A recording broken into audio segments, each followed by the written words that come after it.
What is going on, YouTube? This is Acid Root. So I'm going to review the 2011 EP by New Year's Day. Basically, this project is called The Mechanical Heart, and it came out in the late spring of 2011.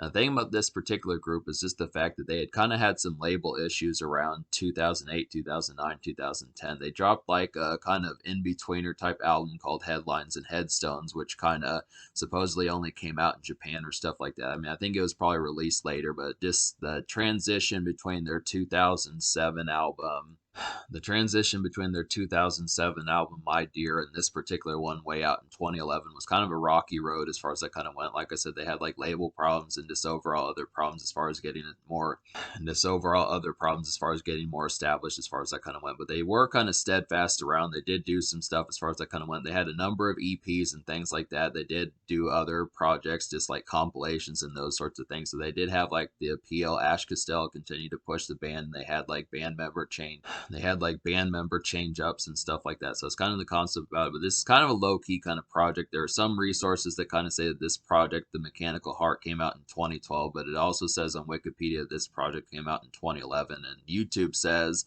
there's videos that show them promoting this particular album that it came out 12 years ago, which would have been as of this moment is still 2023, but it said 12 years ago that it had been in 2011, which would have been 12 years wrong. It was in 2011, which would have been 12 years ago. So that's kind of the concept about it, just to be able to say. But I kind of look after it. Just the thing about this particular project is there's not really a single from this particular release. I was kind of looking around to see stuff, but a particular band that's really difficult to gather information about is New Year's Day, just because they're kind of more low key for one thing. But then on top of that, anytime you try to look for New Year's Day stuff, it refers you to New Year's Day, like the actual holiday, as far as that kind of happens. So it's just kind of tricky. This has happened a number of times when I tried to review their albums, as far as trying to find singles, as far as like the promotion for this particular project. It's just kind of here and there. There's kind of a low key kind of band, but I would have to say they do have some good stuff, and it's definitely, this is a pretty solid project. The Mechanical Heart is a pretty solid project, and I'm definitely going to give it a rather rave score, I would have to say. But we're just going to go ahead and tear into some of these songs as far as that kind of happens, just because there's not really a single from what I noticed. I mean, from what I found, I couldn't really find music videos for this particular project as far as the promotion, and even on Spotify, all of the songs basically have about the same amount of song plays on there. All the songs have the same amount of song plays on there, which is about 300,000 hits. I just would have to say. So the songs I recommend is basically all 5 of the 5 songs on here. The only real song I don't recommend is just the intro, which just didn't have an interesting enough instrumental. But I would have to say basically all 5 songs: Resurrection, Let's Get Dead, Murder, 2 in the Chest, 1 in the Head, and It's Alive are all 5 songs I recommend. So I would basically almost have to say that this album's going to get a 10, but I kind of feel like almost natching it a little bit just because it didn't have a single. I kind of feel like the concept, I do think that they should have had a little bit bigger promotion as far as it kind of went. So it may, if it doesn't get a 10, it's going to get like a 9.75, something like that. But I would have to say it basically is a pretty rave score. So we'll just go ahead and talk about some of these songs. So Resurrection is basically like a mini rave kind of industrial pop punk anthem, I would have to say. It's an in motion and kind of steady evening bound.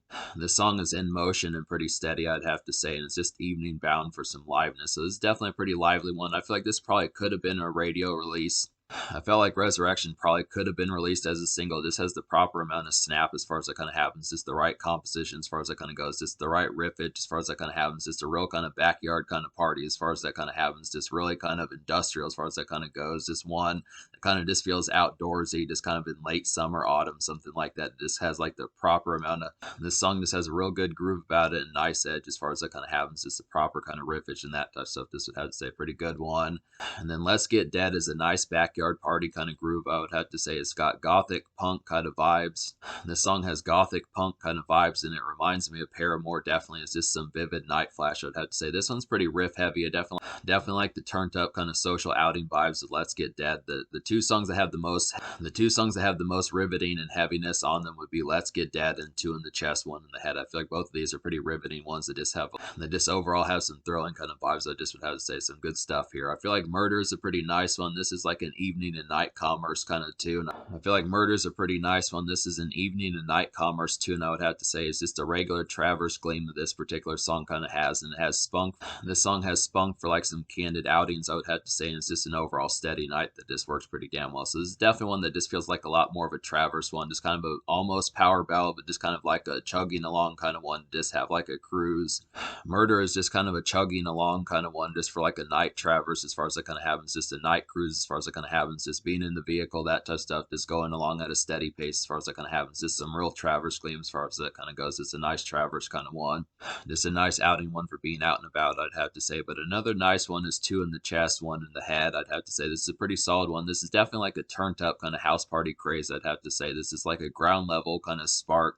This song just has some ground level spark, I would definitely have to say. And it's just a good edge and nice casual hit that it has.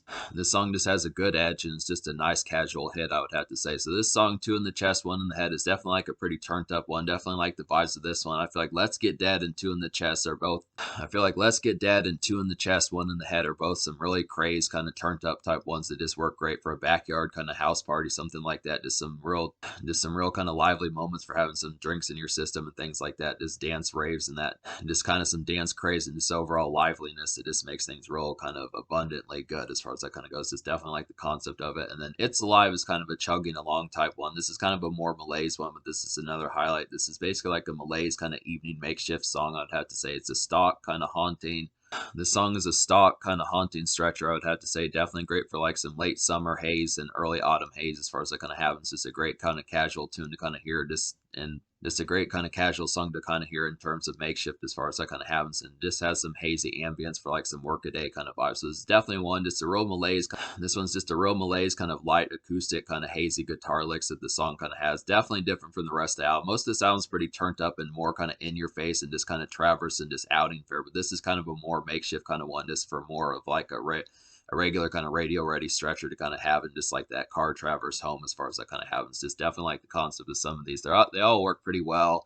I'd probably say the ones I favored the most would be Let's Get Dead and Two in the Chest, one in the head. Those are like the most riveting ones, but I do also like Murder and Resurrection. Those are some, but I do also like Murder and Resurrection. Those are also some nice ones as far as that kind of happens. So overall, like I was saying, I'm going to go ahead and give this EP like a 9.75 out of 10. The only reason why it doesn't get a 10 is just because I feel like maybe the song's distinction is the only reason why I feel like this EP doesn't get a 10 out of 10 is just because the overlaying ability of these songs just doesn't have that sheer degree of distinction that I was kind of looking for. It's not to say that it's bad. It definitely a 9.75 is nothing to shake a stick at, but I just kind of feel like the overall distinction, then just the lack of promotion just kind of damned it somewhat, just in a mild sense, I'd have to say. But it's just the only overall real thing to snag this particular album. 9.75 out of 10. I feel like the social score though, I'm gonna give an 8.25 out of 10 too, because I feel like the quality is on here. It's just more low key than probably what's expected. I would feel like it's just kind of the concept about it. It's just a little bit more kind of down pat, just a little bit more kind of on the down low as far as that kind of happens. But I look at the concept, it does have the social gems as far as that kind of happens. It's just kind of the fact that it's just not as casual and quite as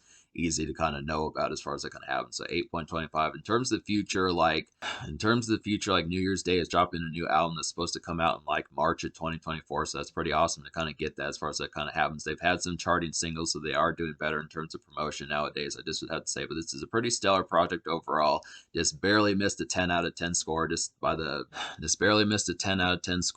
hair of its nose as far as that kind of happens. Just would have to say this is a pretty quality album here, and I definitely recommend it, but just understand that it's a little bit more low key than what you may want. But this may be a little bit more low key than what you may want, but the quality is definitely on here in spades.